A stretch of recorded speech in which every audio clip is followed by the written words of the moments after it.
Today's been really quite an exciting afternoon where 9 months, I guess, of hard work and searching of what it means to be restorative within community, what restorative practice, restorative approaches look like with the Arts Commission, with our communities around Guernsey, with young people, about how they feel about themselves, living in their own skin, I guess.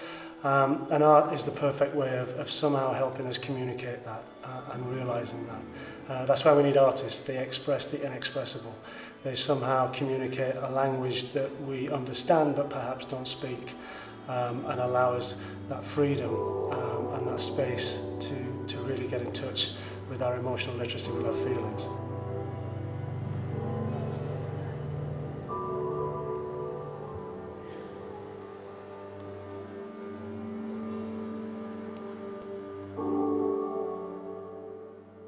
Guernsey Arts Commission brought over from the UK a contemporary dance group called Company Chameleon.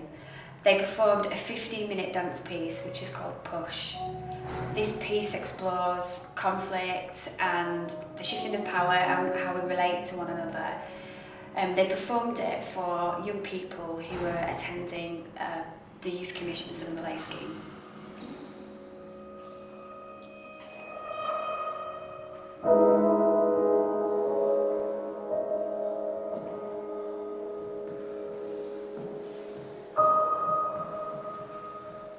It's been a great afternoon of doing that, where we've been asking the young people to say how that dance affected them, how seeing that kind of confrontation, that conflict has evoked feelings both within how they felt the dancers were feeling, but also how they felt themselves.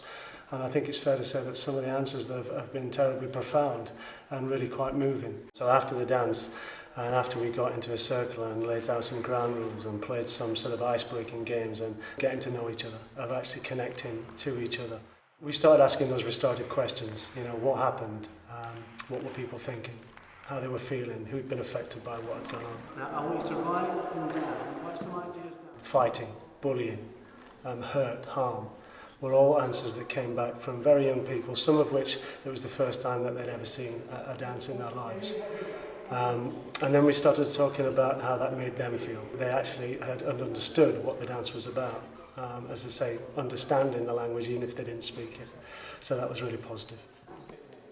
And so to conclude the time together, we got them into small groups and to actually put it into a different kind of language, a pictorial language. One of the first things you need to think about is what colour that is. Now it might be that it's more than one colour. It could be 2 colours, it could be 3 colours, okay? The second thing is, what does it look like? So, okay, happy. How do you draw happy? What does happy look like? Yeah. Or do green next and then orange.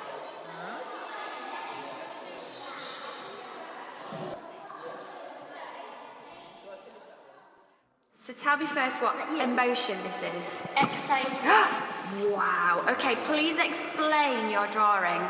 We've done scribbles in the arms because we can't stop moving. We've done fireworks in the heart like it's popping.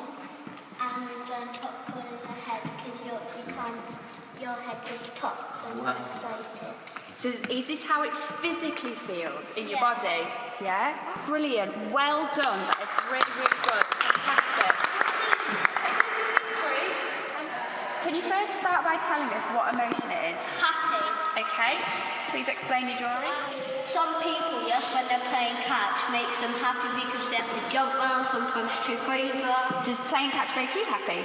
Yeah, because sometimes you trip over by accident. Yeah. And it's funny. Okay. And there's always individuals that surprise you. And there was one young lad who came in and we weren't sure if he was going to stay or not.